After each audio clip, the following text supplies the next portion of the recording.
Son Ramón García Méndez, nací na villa de Foz no ano 1922, logo con 18 meses quedei sin meu pai, e logo a difunta miña nai, pois quedamos 4 e viñamos para cabo de miña abuela, a Eufrasia, en Roeta, en Fontao. E aí estuvemos, pois anduvemos por un lado e por outro, tanto o máis vello como o máis novo, que son eu, dos 4, tivemos que andar servindo por un lado e por outro. Eu, ao final, estuve en Pedrosa desde 11 anos hasta os 27 que me casei, solamente que fun a servicio, e de servicio, pois, empecé a andar a pesca, ao bonito, de unha cousa e outra, e logo casei no 47, e seguín o bonito, e logo embarquei nos barcos de carga. O primeiro barco foi o de Unisia, e o segundo o Valle de Oro. E logo no 58 marchei a Holanda, e ali estuve embarcado, pois, en 2 anos, primeiro nun barco de 4.000 toneladas, e logo, ao final, nun barco bauxitero de 70 e tantas, en la cual íbamos a varios sitios, a varios países a buscar mineral.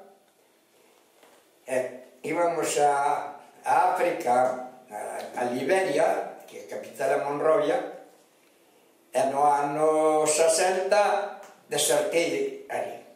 Empecé a traballar nunha empresa americana facendo un ferrocarril á Virgen Selva, en la cual me puñaron de jefe de personal con 150 sin case saber, nada máis que saber buenos días ou buenas tardes en inglés. Entonces, pois, maravillosamente, era unha xente que había que enseñarlle, pero eran moi amables, nunca tuve pega ninguna con eles. Estaba moi querido na empresa, estuve 5 anos e medio nela, en la cual levei mi hermano para lá e outro chaval de aí de Xove.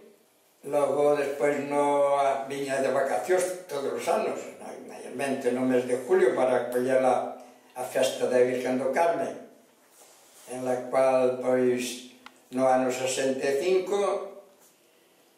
pois, decidimos construir esta casa. O constructor foi o Lino, que estuve aí en Burela. Entón, miña señora, pois, que non me marchara, pero cando regresei no ano 66, pois, tuve que cambiar de empresa. E tuve a suerte de coller outra empresa americana en la cual facíamos a manufactura de tubería de agua e máis tamén para amisarios, dali de Liberia a levaron a Suráfrica, de Suráfrica a Rodesia, de Rodesia a Tanzania, a Botswana, logo a Venezuela, a Maracaibo, e de Maracaibo, pois, volvín mandarme outra vez a Suráfrica, en la cual reclamei a miña señora, encargouse a empresa completamente de todo. Estuvemos 5 anos convivindo xuntos, o que se dice dentro de Suráfrica e Botswana.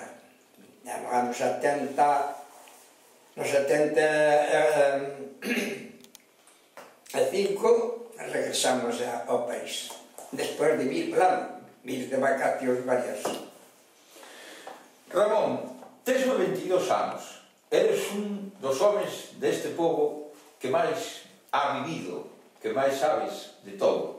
E ademais, a primeira pregunta que eu te quería facer, cal era a túa relación con o noso mestre don Francisco Rivera Casas? Pois a miña relación con don Francisco e doña Elena éramos veciños como se fóramos de familia, e eles viñan maiormente, doña Elena viña a nosa casa, nos íbamos ali, e para don Francisco, para min, pois, maravillosamente. Logo tiña a principio do Museo do Mar, entonces pois daba a casualidade de que non estaba nada máis que con o que dara do que era o colegio, porque era a aula primeira onde estaban os chiquillos. Entonces deixaban a mí encargado a veces cando ele se marchaba de vacacións a Tenerife xunto de Paco, pero chegou un momento, como pertenecíamos á Sociedade de Veciños, Manolo Barro e Alfredo, pois intentamos de convencelo de retirar a que era as mesas que estaban polo medio e poñer vitrinas en la cual, pois, días antes de marcharse, ele non quería ceder, pero doña Elena, pois, para que vas a ter eso se tú non o tendes? O caso é que entonces, pois, o Manolo Barro e Alfredo e eu, pois, entramos aí, quitamos todo o que é mesas, e pintamos vitrinas, e ao final tuveron a mí de encargado, pois, 9 anos. Eu sei que, eu, como alumno de don Francisco Rivera Casas, eu sei que el te quería moito. E que además tiña unha confianza absoluta en ti, e que sempre me decía que tienes unha parte moi importante do museo, que chaman agora Museo Provincial do Mar. Que recordos tes ti de a túa estancia nese museo tan noso? Pois recuerdo que teño no museo a partir de cando se fixo a ampliación, vamos, que nos cederon a aula onde estaban as chiquillas e os arbolitos que para contra a casa de Esperanza, pois desde aquela eu teño aí, e ali estarán asentadas nos libros toda aquela xente que viña a visitar autocares a 2, a 3, a 4 durante o día.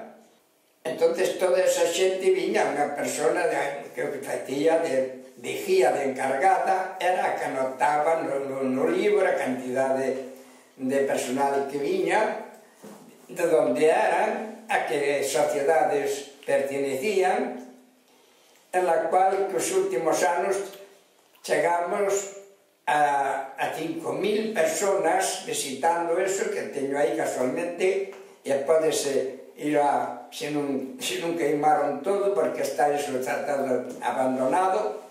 Teño os materiales metidos nos containers, cando antes estaban as vitrinas, todo o mundo miraba as vitrinas, empezando por fósiles, e terminando por mariscos, por corales, por conchas. Entonces, en canto entrou a Deputación, uns por barrer, outros por non barrer, aí ahora infinidade de personas daquelas que viñan cos autocares con 2 a 3, incluso chegaban aí e preguntaban, está, non sei se estará na casa, pero moitos si viñaron aquí, e dice, pero que fixaron? E dixe, non fixamos nada, eu non fixe. Se fixaron outros señores que están aí, as cousas deles.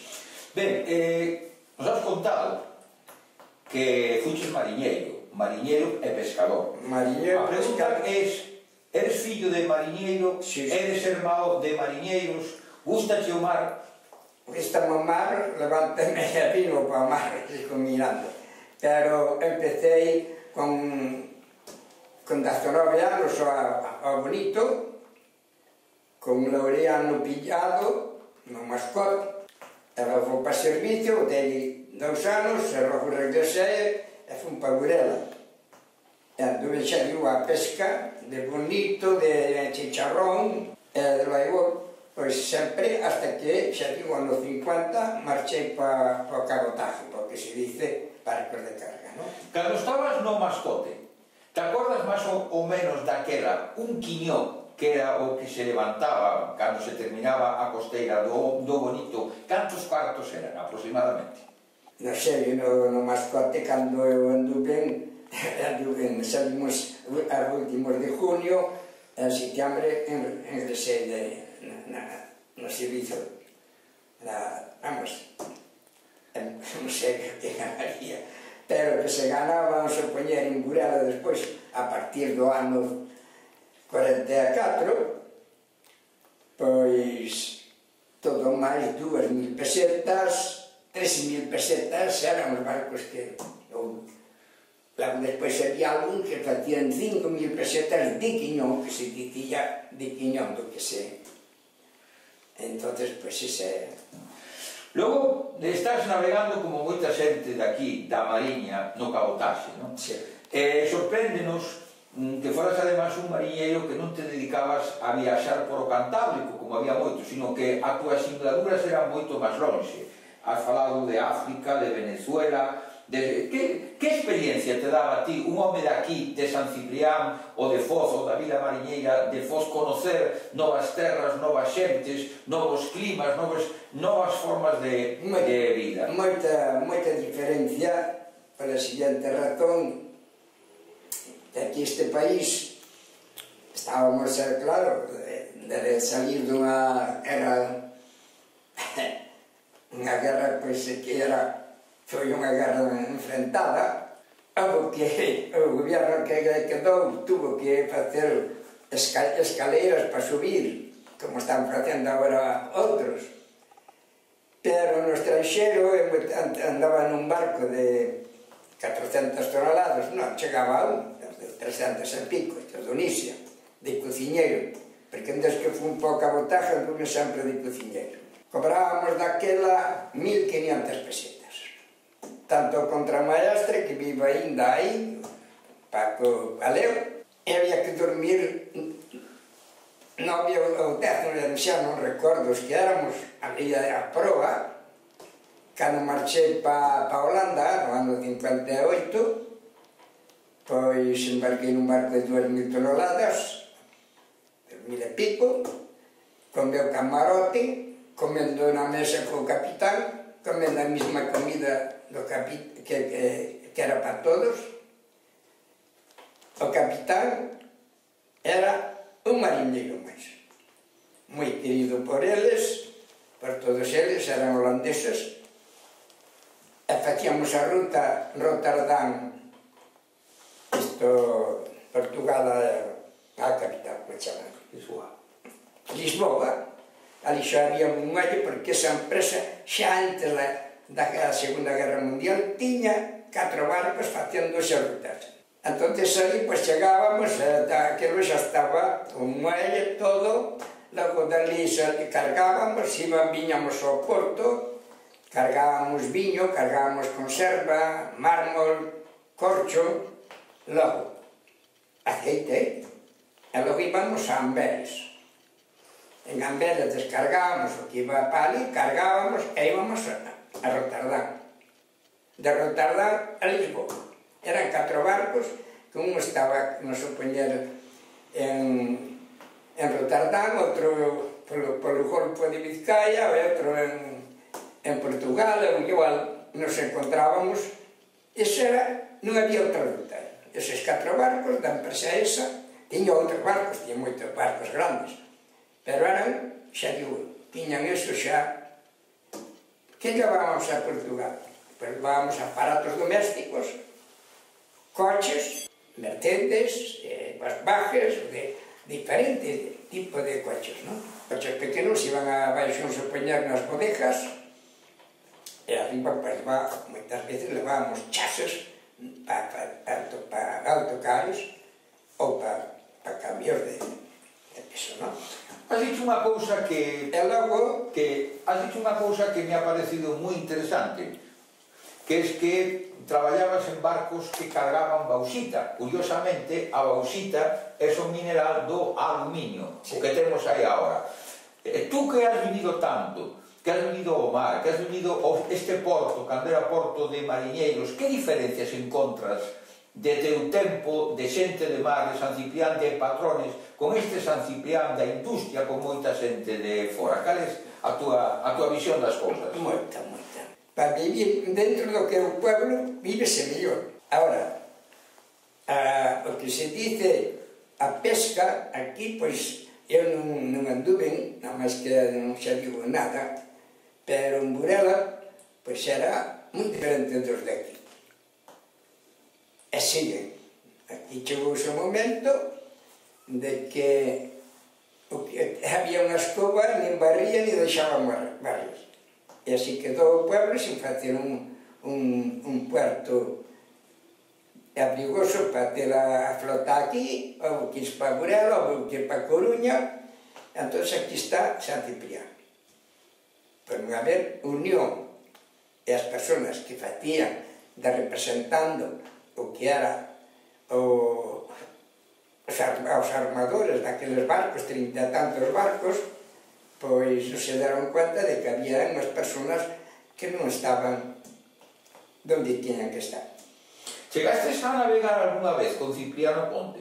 Non, pero reconozco moitas faenas dele, e teño moitas veces falado con ele daquele que vamos para a casa, e con todos eles. Non solamente con Cipriano, con outros, así, contando aventuras, non? Do que tú sabes, que eres un home que ha recollido moitas historias e has conocido a moita xente de aquí, cales eran os patrones máis famosos de aquí de San Ciprián? Bueno, o patrón máis famoso xa digo, sempre se lle deu a Cipriano, non? Has falado antes de que estuvistes en Sudáfrica. Falar de Sudáfrica en estes momentos é falar dun home como Mandela, é falar do apartheid. Sí. Que visión tes tú de o que había entonces? Había moita diferencia entre como trataban aos blancos, como trataban aos negros. Que se falaba entonces de Mandela? Bueno, daquela existía o racismo, non? No, porque Sudáfrica é moi grande. Sudáfrica, durante o ano, ou durante o mes, ten 4 estacións. Agora non se poñer o invento onde se vai, onde iban os barcos de pesca nova, os que non son de pesca nova, aí, agora, empeza o inverno. E no outro lado xa é a primavera, e no outro extremo é o otoño. E no outro lado é o verano. Ben, xa para rematar, ti por a edad que tes, supoño que recordas os barcos de vela, sí, os barcos de máquina, os barcos de motor. Probablemente recordas cando ainda San Ciprián non tiña o muelle do ano 39, cando, por lo tanto, o porto de San Ciprián eran os campos. Aquel San Ciprián tan fermoso, aqueles islas San Ciprianos, era mellor ou era peor? Era máis agradable para vivir a xente, ou por o contrario víase peor porque había moitas carencias? Daquela, xa digo, vin para Pedrosa con 11 anos, pero antes disso conocín a San Ciprián, conocín cando se empezou a facer a punta onde está a enfilación da entrada principal do norte, e o muelle eran unhas penas que había ali, que había as chabolas onde encascaban os aparellos. Logo unha delas, pois, puñaran as de perna de pau unha taberna ali.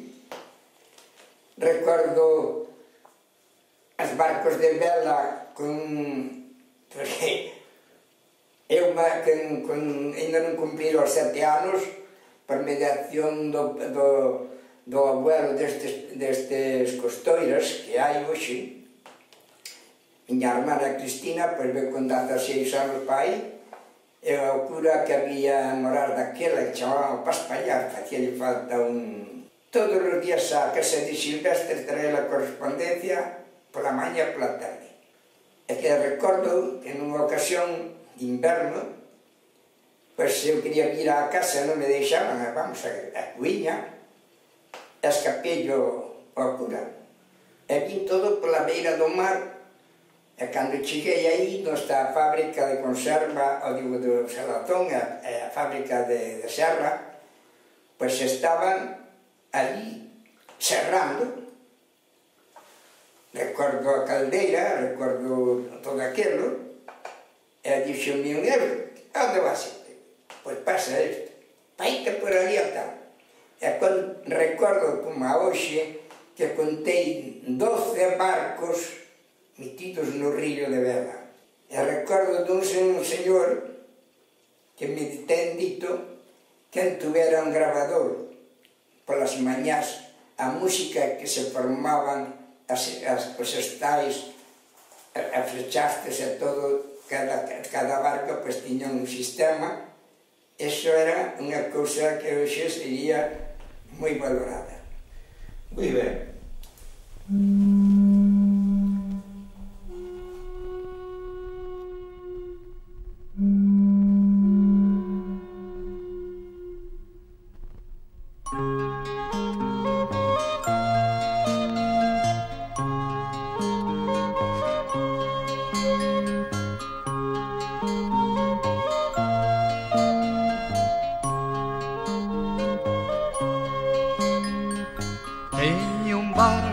Xoguete, en el me quiero embarcar. Teño un barco de xoguete, en el me quiero embarcar. Por los mares dos meus soños, quen me verá navegar. Por los mares dos meus soños, quen me verá navegar.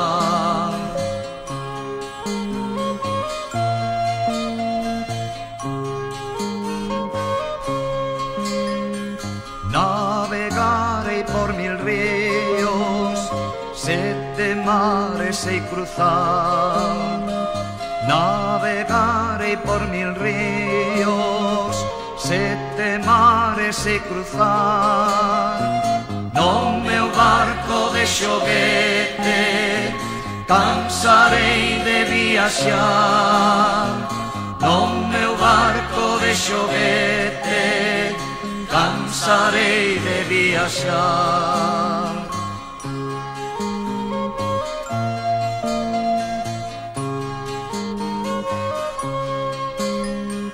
No meu barco de xoguete mariñeiro e capitán. No meu barco de xoguete mariñeiro e capitán. Non teño medo trebón, nin me asusta o furacán. Non teño medo trebón, nin me asusta o furacán.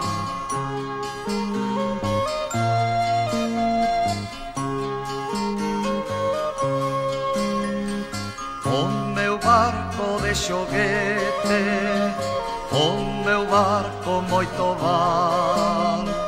O meu barco de xoguete, o meu barco moito val.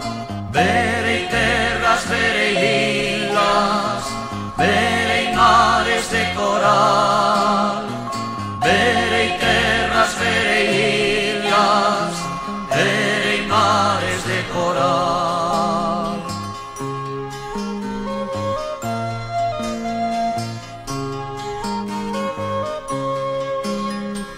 Andi ben todos los mares, xa cansei de navegar. Andi ben todos los mares, xa cansei de navegar. O meu barco de xoguete, sin sair do meu fogar. O meu barco de xoguete, sin sair do meu fogar.